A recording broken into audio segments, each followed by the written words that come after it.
Yaani mama, wewe hapo hata unipendi. Mwalimu Shabani mwenzako ananipenda. Wewe. Sasa hivi hapa nikienda tusheni mimi hata nikichelewa anichapi, aniambia hivi, sasa hivi nitakuwa nakufundisha unakuja nyumbani kwangu. Nyumbani kwake jana nakutaje mama? Magetoni. Kwa hiyo unaenda huko magetoni kwake? Mwalimu Shabani ananiambia hivi, twende magetoni nikakufundishe. Nikienda kule ananifundisha, ananishikashika kama mtoto. Wewe unishikashiki. Ananishikashika anafanya hivi.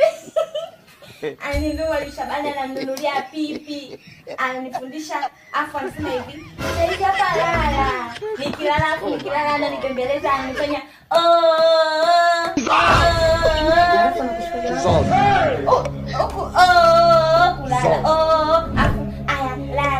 lala, mimi nalala. Alafu sasa nilipoona Mwalimu Shabani kingine ananipenda sana, anataka mwenzako mimi nifaulu.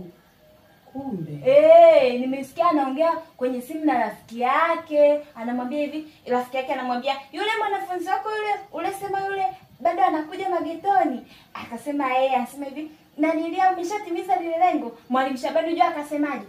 Lengo bado sijatimiza, ila lile lengo natimiza kesho, ndio nataka nimfanyie. Asa mwenzako nini? Lengo lake kunifundisha vizuri ili nifaulu Jumatatu si mtihani. Kufa vibaya wewe na kuhurumia. Kesho yenyewe ndio leo inabidi niende tuition kwa Mwalimu Shabani. Sasa nakwambia hivi, naenda kuanza na huyo mpuuzi mwenzio.